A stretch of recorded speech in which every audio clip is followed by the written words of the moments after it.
Hey guys, what's up? Welcome back to the channel. Today I wanted to talk a little bit about some gear, stuff that I carry when I'm at work. If you don't know me, hello, I'm Zach.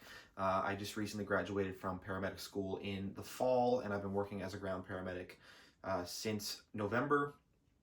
And I want to kind of go over some stuff today that I carry on the job, some of my work EDC stuff. There's a few things that I'm going to talk about here today that aren't with me, but I'll mention them anyway. And I'll probably throw some pictures up on screen there to kind of illustrate what I'm talking about for those of you interested. So I'm not going to actually show you guys my uniform because it's got our patches and company logos and things like that. However, I will throw up some pictures of the pants that I wear. There's typically about 4 different variations actually that I wear. And so the way that I set up my gear kind of changes a little bit based on what I'm wearing for pants. But we'll kind of get into that as we go. So I figured I'd kind of show you guys the gear that I typically trust when I'm at work, and then talk about that a little bit. And I'll probably actually end up doing some reviews of these pieces of gear individually at some point as well. So first of all, I guess the most sort of paramedic specific piece of gear is my Leatherman Raptor shears. These guys are the fold out style. They're sort of like a multi-tool type shear. So obviously you've got shears on the back end here. That is a ring cutter. There's a small ruler on the front side there that I've honestly never used, but I guess it would be, maybe useful for estimating sizes of lacerations, things like that. Obviously pocket clip, which you can carry in your pocket, which is what I typically do, goes in my top right pocket, front pocket, or you can carry it in the sheath that comes with, which I don't have with me because it's in my locker at work. Also got a glass breaker on the end there, and this part is actually my favorite part of this tool. You've got a flip out seatbelt cutter, and then the hole actually for the thumb is also an O2 wrench, which is probably the item that I use the most because, you get on a call, you have to change bottles.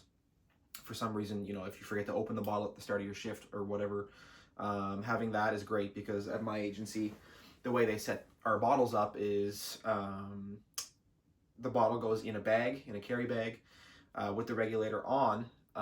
And so the oxygen wrench that comes with the regulator is actually tied to the regulator with a piece of basically like a shoelace.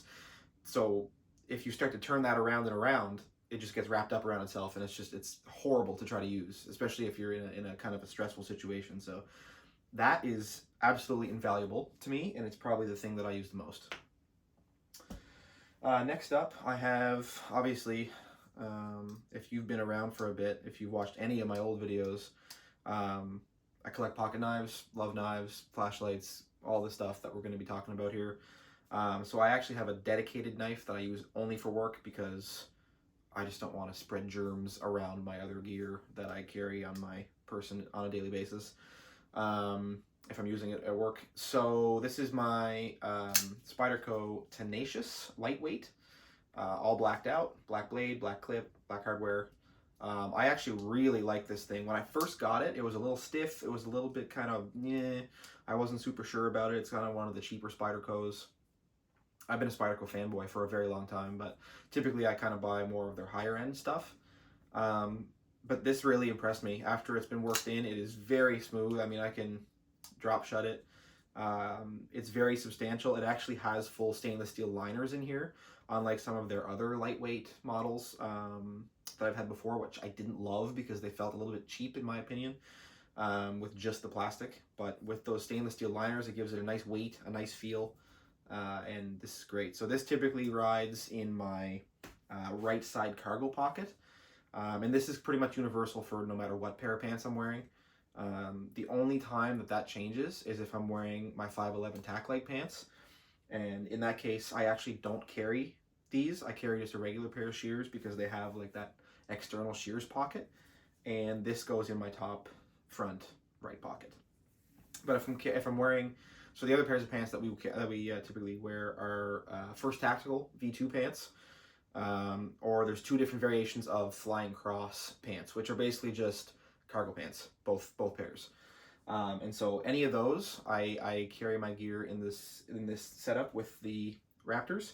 And like I said, the only time that changes is if I, for some reason, decide to wear my 511 pants, which I typically do more on night shift because they're a little bit more loose and comfortable for when I'm trying to kind of relax if we get some downtime. And that's when things change up a little bit. Milwaukee Inksol marker, sorry. I like these way better than Sharpies, especially where, in my line of work where I'm writing on like weird surfaces. I'm writing on my gloves. I'm writing on like plastic, just random stuff. I like these a lot. I like the way that they write. I like the caps. They're a lot tighter, and so I don't really worry about this popping off in my pocket the same way as I do a Sharpie. And so yeah, typically this just goes in either my shirt pocket right there, or in my breast pocket of my sweater or of my jacket. So same kind of deal as the knife. I typically carry a specific watch for work. I do have a nice little collection of watches, which live actually in the shelf up here behind me. But for work, I carry this cheap Casio. I don't even know what model number this is, to be honest with you. It's like the cheap $30 one from Walmart, with the silicone resin strap.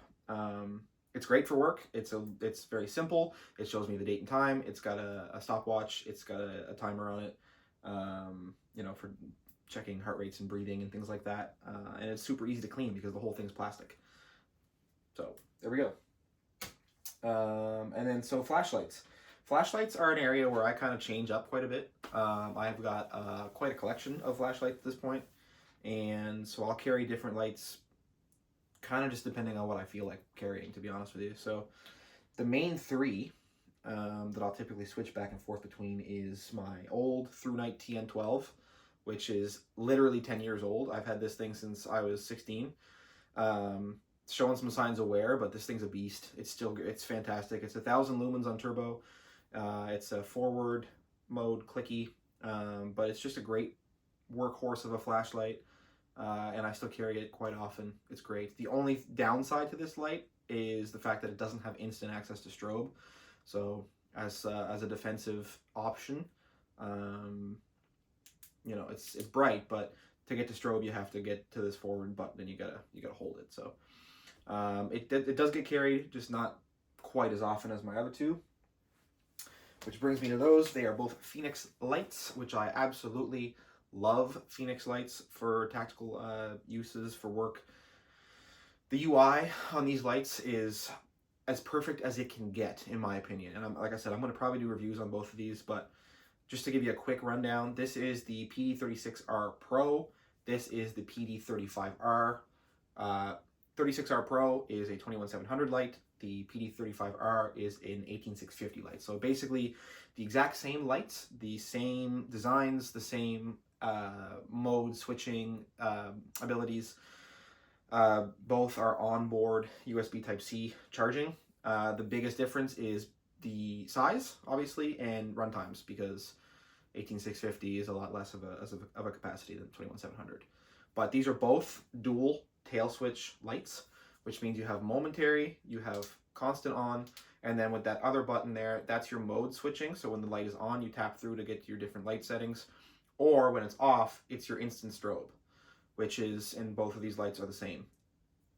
Absolutely perfect UIs for night shifts, or for any kind of work applications for what I do, for any kind of like law enforcement, police, military, fire, any of that stuff. Like, these lights are fantastic, and they are super, super throwy. I think the PD36R Pro is like 350 meters or something like that, and the PD35R is like 320 or something. Like, they're so close.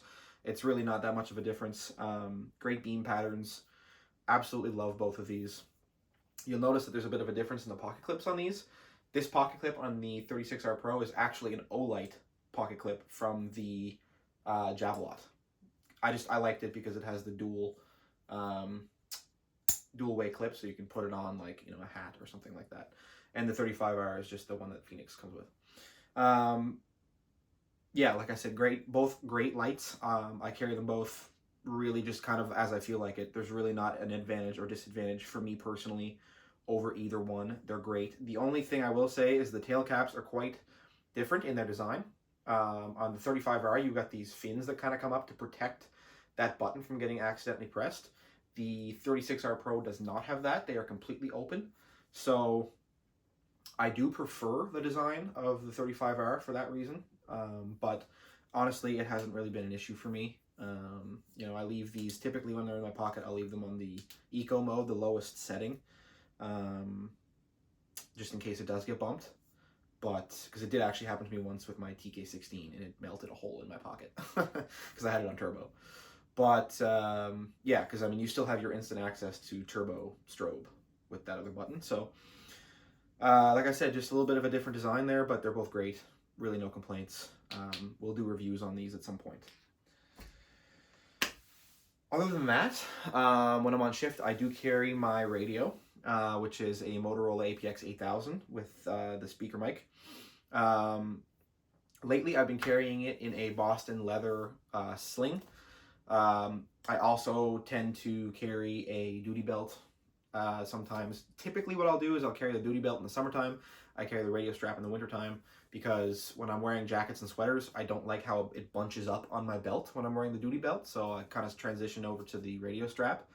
And then as the weather gets warmer and I start wearing like short sleeve shirts again, I'll probably go back to the duty belt. Other than that, that's really it. Obviously my ID badge comes with me, and you know, my hat, my sweater, things like that. But you know, that's pretty much it. I'm not a big gear guy as far as carrying a lot of stuff like on me at work. I carry the essentials, what I feel like is important. But I don't like the whole Batman belt get up thing. It's just not really my style. You know, I like to have, you know, the basics: shears, knife, flashlight, radio, obviously. But that's kind of the setup that I prefer to go with. If you guys have any questions, tips, ideas, share your thoughts. If you're law enforcement, EMS, fire, I'd love to know what you think. I'd love to know how you choose to carry your gear and what gear you choose to carry. And you know, I'd love to chat about that in the comments. So hope you guys have a great day, and I will see you on the next one.